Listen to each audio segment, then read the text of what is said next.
Welcome back, everyone. NicknLex here. Thank you so much for joining me today to this new episode of Music with Nick. I'm super excited. We got a new marathon, and it has some Devo in the title. I love it. And thank you, JK, for sponsoring this. I'm super excited. And yeah, we're going to have some fun. So let's see what JK called this. It is called post-punk. Okay, so this is kind of cool because it's the community. This is what I love so much about the channel. It says, "Hi Nick, this is an official sequel to Michael's excellent post-punk marathon from last September." So you see, even Michael, you know, got something out of here because it's literally a continuation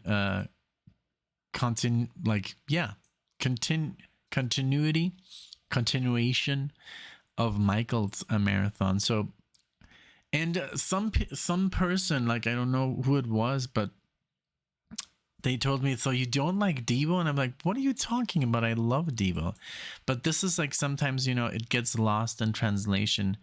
Maybe I said something. I think it was when JK did all the cover versions, and there was one by Devo from the Rolling Stones, and I think it was amazing. But somebody kind of like didn't understand what I was saying. So no, I love Devo. I think they're very unique and very original. And so yeah, I can't wait to listen to this. Well, this is called Uncontrollable Urge, and this is from the album Q. Are we not men? And an answer, or A, are we Devo? From 1978. So question and answer. Yeah, there we go. So the next song on this marathon is going to be Little Mascara from the Replacements. And this is from the album Tim from 1985. Let's see. Then we got from The Clash, we got Clampdown. Let's see, this is from London Calling 1979. Then we have Blondie. We have The Hardest Part from the album Eat to the Beat 1979. All right. And then the last one is Home by Public Image and Public Image Ltd. And this is, it says here, this is Johnny Rotten's band After the Sex Pistols featuring Steve Vai on guitar. Wow, that is awesome. So cool. So this is from the year 87. So I guess this is when Steve Vai was still you know, in Alcatraz, and before, you know, his breakout album, The Amazing Passion and Warfare. Although no, that was not his breakout album. The first one was, I think it's up there. I had it up there for a while. The one that he recorded right after coming off of Frank Zappa, and it actually sounds a lot like Frank Zappa. It's right here. Where is it? I love that album. Let's see. Flexibles, and oh, that's kind of weird. They took off the original and put the anniversary one. So he recorded it in 2010, remastered in 2020 again, but the original doesn't seem to be on Spotify. It's not, doesn't matter. All right. Okay, so here we go with this marathon. Thank you again so much, JK. Thanks everybody for watching, for subscribing, for liking. I appreciate it. So here we go with Devo, and thank you so much also, Michael, you know, for inspiring JK for this marathon. So here we go.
Oh my god, this is so good. This is so much fun. I love, the just like the simplicity of it, but again, it's so unique, that's I think what makes this band so special. And I only knew Devo from, Whip It, and I thought it was more like a pop band. I didn't know they played like, power chords and stuff, in a punkish way. So this obviously sounds completely different. And I just love the whole, like, the way it's so, I don't know, like almost a little wacky, on purpose. And the whole thing, the whole concept of this, it's so cool. This is produced by Brian Eno, who's obviously also has a good sense of humor. I mean, if you see his early stuff, with Roxy Music, they're like, what the hell's going on? So it was a little bit outside the box, the whole thing, and for lack of a better word, it was wacky, and but they're all master musicians, but they're just having a little bit of fun, and I think that translated very well, at the time. So it's really good, it's like, it's just very original, five guys dressed up equally the same, but I don't know what they're wearing, sometimes it's a hat, sometimes it's some kind of, I don't know, it's just very, very cool. I don't know too much about them. I do know, watching a video on, on MTV, and it was Devo, and it was just super odd, super weird. And I think it was Whip It. And so obviously, if you don't grow up with this music, you have no idea what they're doing or where they come from. So I love that this is opening up a little bit, the doors to their style and the whole stuff. But yeah, I love it. Really, really cool. Just, it's a fun time, it's, yeah. All right, here we go.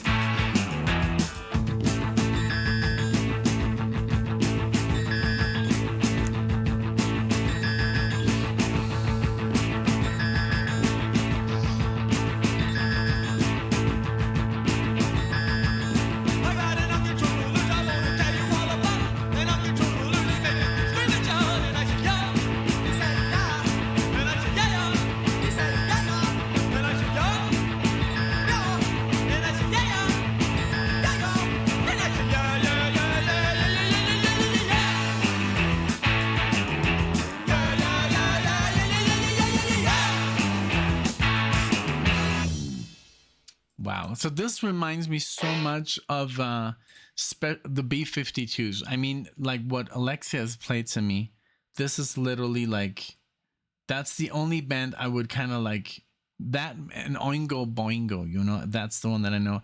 Maybe XTC, just like, the randomness of it, And I love, like, for example, B-52s, with the amazing singing and the harmonies of B-52s. But then when I think the drummer, I don't know if it's the drummer, if it's not the drummer, don't kill me. But, when he starts singing, or when they start singing, it just sounds like the style that is very similar to this. So, yeah, this is like, I don't know, like, there's a lot of similarities between Devo and B-52s. And I would say, I don't know, I don't know. There's some, I think Roxy Music, the early stuff, if I'm not completely off, but some stuff that I saw live that was just like, what is happening? What are they doing? They're obviously masters on their instruments, but, it's just more like, it's almost like they're so good that they can just, get away with being silly on stage, and that's super entertaining, So it's all about being entertaining, being a musician. I think it's very cool if you can do all this crazy stuff while still being amazing at your music, So, okay. All right. So let's move over to Little Mascara. I think it's Mascara, not Mascara. Mascara by The Replacements. Here we go.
So sometimes it's very hard to interrupt, and I have to kind of like count the time so it's not so like drastic. But this reminds me of The Boss, you know, Bruce Springsteen, like very much, like just the delivery, I think, you know, the music a little bit, very cool. The Replacements.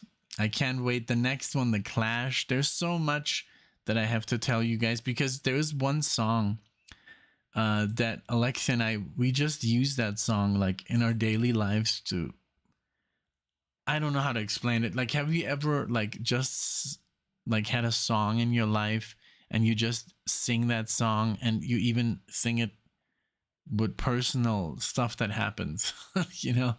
And I'm talking, of course, about Rock the Casbah. I don't know why we sing that song so much, but we use different words. We just use the melody. It's one of those things that couples do. I think there's like, I know other couples that do it with other stuff, so I'm sure there's more of you out there. But yeah, of course there's some songs that I know of The Clash. But we'll still get there. So let's get through The Replacements first. Little Mascara. So far, so good. I'm loving it. Little mascara, little mascara,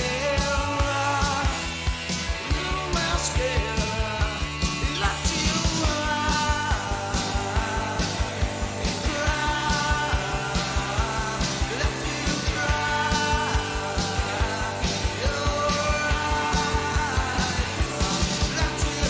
you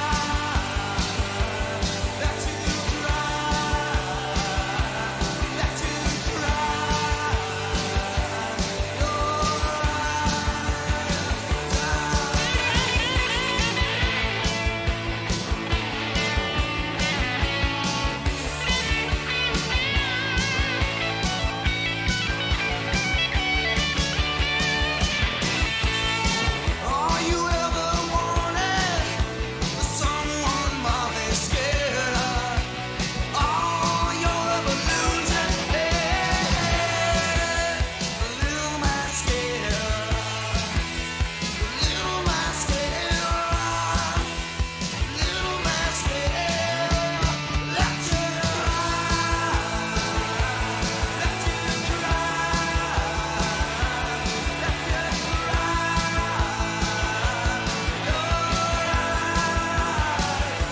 let you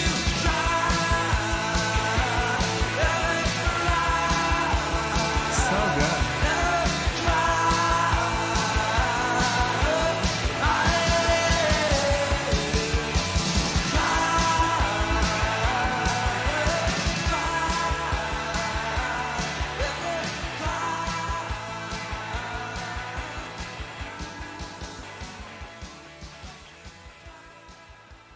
So good. Wow. Wow, this reminded me of something. Let me look it up. What is this called? Let's see if it's called Hearts.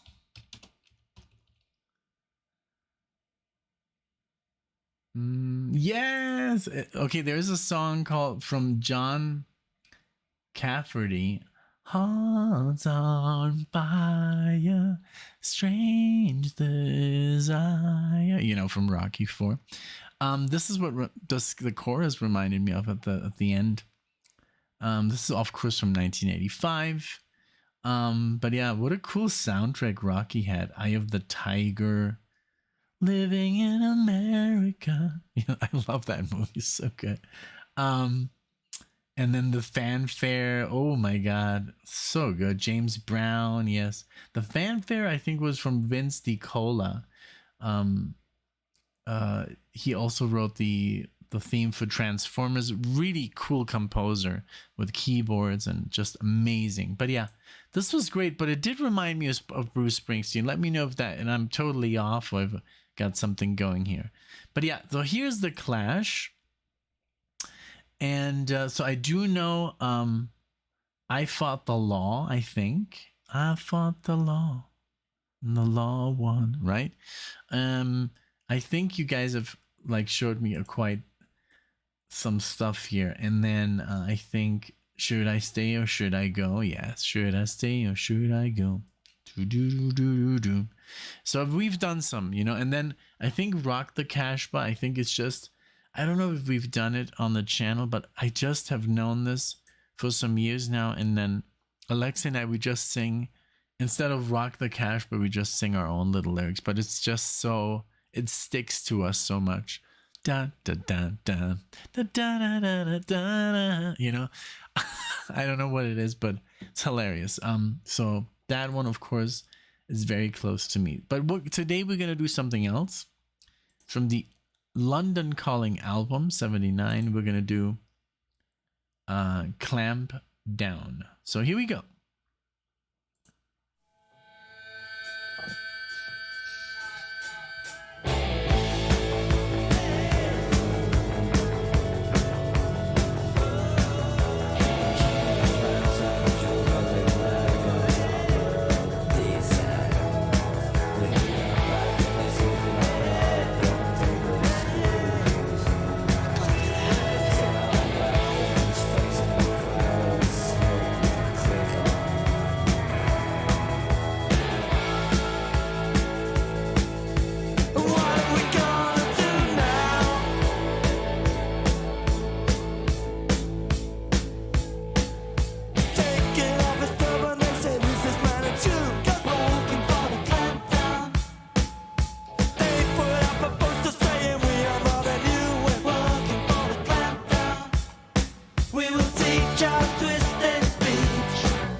I just love his voice, you know, he's so very iconic voice, and the style is just very, like, I guess recognizable. That's them, you know.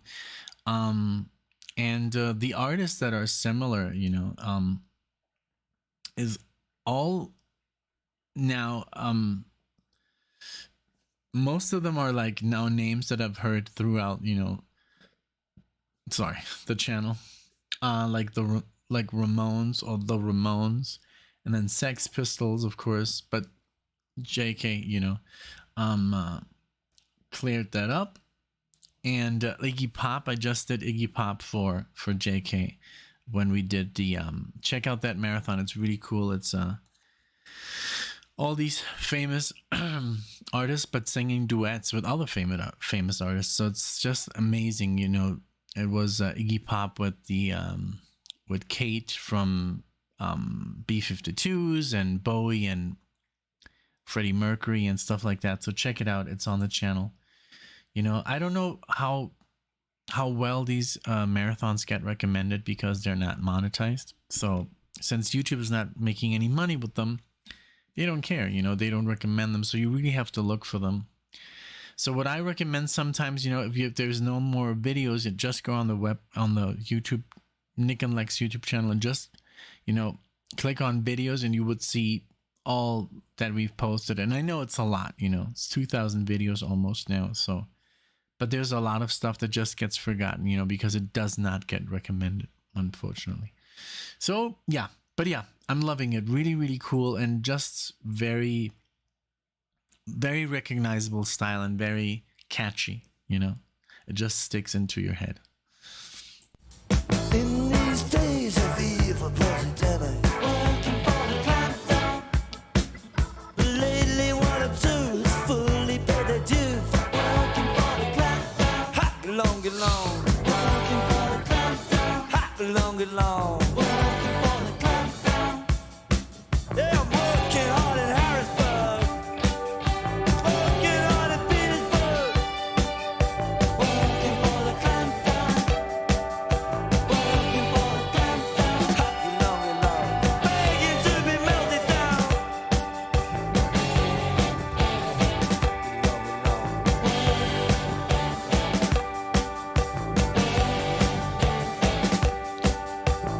And I'll give away no secrets.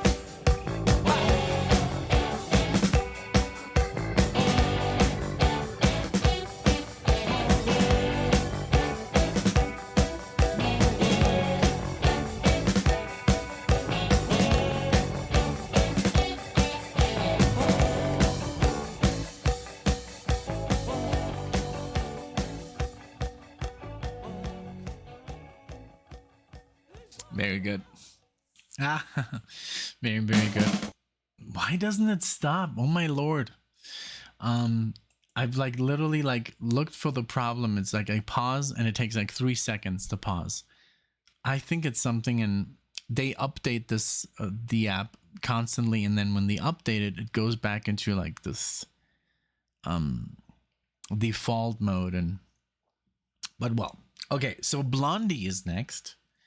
Blondie, and the hardest part is the song Blondie. What have I listened to? Call Me, I think, and what else? Wow, this also has to do with the runways. They did a really cool movie. It was not the best, but it was pretty good. The runways, Joan Jett, the B-52s, Talking Heads. So yeah, there's a lot of similarities here. Really cool. All right, let's go. Blondie.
So I'm reading a couple of stuff because I mean Debbie Harry, I mean she used to be like this bombshell, and I mean she's now 78 and she still looks amazing, you know.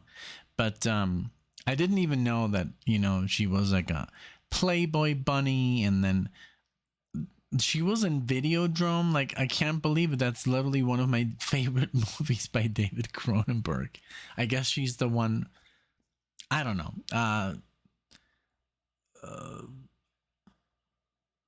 Yeah. I don't remember her scene in the movie, but I think it's the one with the lips come out of the TV or something. Really, really odd. Just love David's stuff. Both Davids, like David Lynch and David Cronenberg, are really good directors when it comes to weird stuff. So yeah, she just has an amazing voice. Like, I love like her delivery, and you know, I love that toughness, you know, from her. Really cool front man for the band, if you call it that, front man. Even if it's a female front man. All right, so let's give it up for Public Image Ltd. Home is the song, and let's see if I recognize, you know, those Steve Vai licks that I used to learn when I was younger.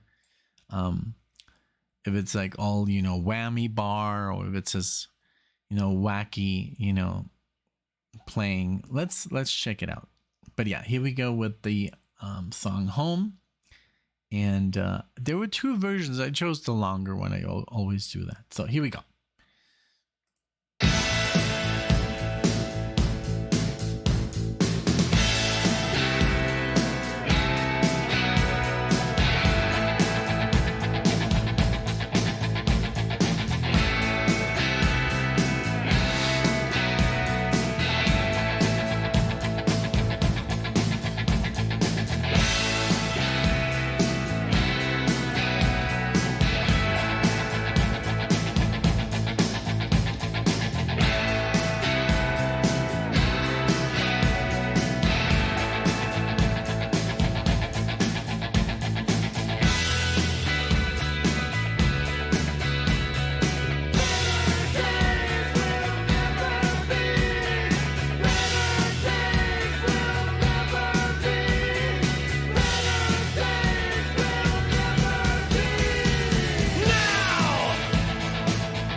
Yeah, definitely Steve Vai. You know, like he used to do a lot of stuff with the whammy bar. You know, that was his like tool of expression to be a little bit different. And I mean, also different than Van Halen, who also uses a lot of dive bombs and stuff like that.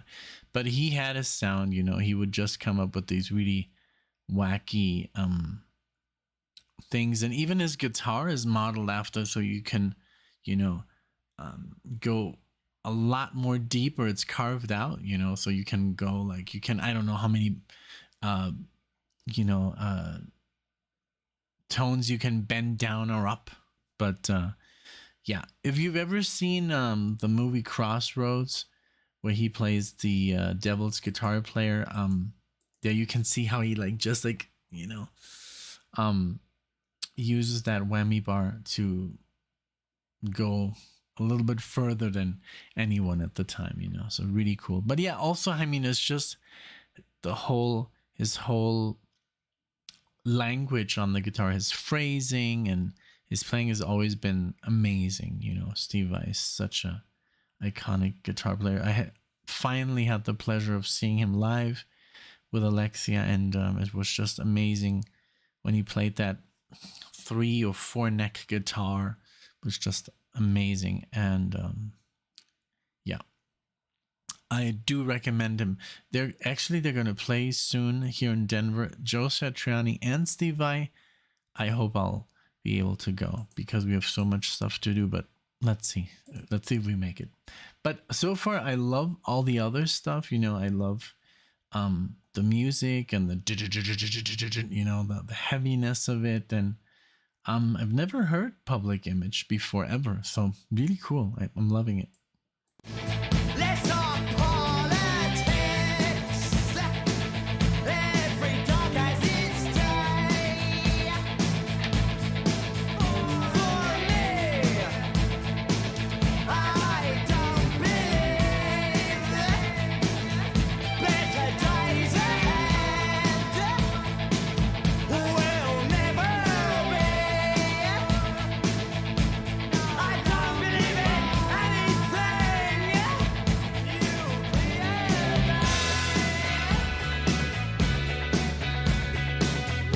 days will never be. Better days will never be.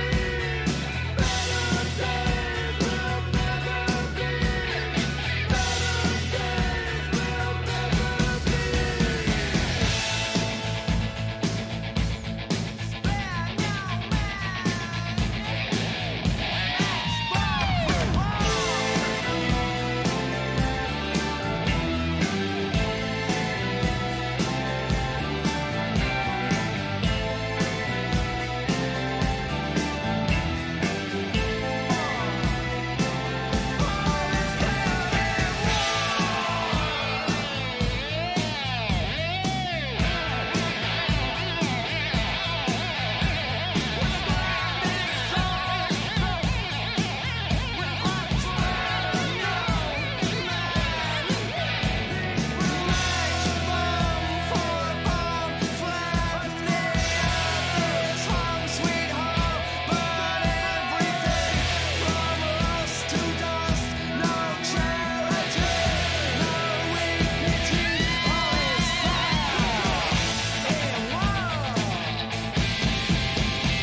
Very cool. I'm loving it. All right. So for you Steve Vai fans, it's and also people living in Denver, he's going to be here with Joe Satriani. So that's going to be my only opportunity to see something as close to a G3, because it's only going to be Steve Vai and Joe Satriani on May 7th at the Paramount. And that's where we have seen most of the stuff. I think we've seen Richie Kotzen there, and I think oh, wait a minute. We saw Richie Kotzen and Ingrid Malmsteen at the same one. Paramount Theater, I think we saw Yes and Kansas and Alan Parsons and the Music Box and more stuff like that. But yeah, we're really lucky to have seen so many artists as of late. Just the last year, we saw like 20 bands, including Metallica and Iron Maiden and Judas Priest and Guns N' Roses, Tool. Like, I really wish, like, I really hope, Geddy Lee and Alex Lifeson start, making more music. I think Neil Peart would have wanted it that way. And I'm sure there's a drummer who can maybe, replace Neil, no way, but interpret, yeah, So they should really go back on the road. Because I think I just see, I look at Geddy Lee and he still looks so young, and Alex Lifeson as well. They've maintained themselves so good, because they're smart and they don't drink and they don't take any drugs, and they should be on the road making music, giving us the gift of Rush, So yeah, I hope so. I hope it happens. Because I just like I'm really like sad that I couldn't see some of the bands that I could have seen, like Genesis. The last 10 years we could have seen them and we missed it. Now Phil Collins is unable to play. So yeah, now, this was great. Thank you so much, JK. I'm sure Michael's gonna get a kick out of this. I hope everyone on the channel gets a kick out of this. Please like the videos so they get recommended. So as the more likes it has, the more it gets recommended. Even though the thing is with YouTube, when videos are not monetized, then YouTube is not making any money on the ads and all that stuff. So which is kind of unfair because the artists still make money. That's what I love about this, that basically when I upload the video, it says it's gonna say The Clash and then artists monetizing this track, so it's kind of like, I don't know how they kind of like split the money between a marathon like this, but every song or every time the video gets played, this artist makes the certain amount of money that they make, so instead, but YouTube doesn't make any money, so they're like, well, why should I recommend this? So it's basically up to me, to recommend it, or so share this if you can, send it to your friends or make them subscribe or like the video. I think the likes do still impact on the video getting more views. So if you can like the video or even dislike it, if you didn't like it, dislike it. It still is engagement. It's still going to help the video. So thank you. Because I know there's one person that dislikes every video. And I think now there's two because, but I really honestly don't care, you guys can't even see that anymore. So yeah, it's still engagement. Thank you so much for your comments, for liking the videos, for watching them, and JK, thanks again so much. I'll see you all in the next one.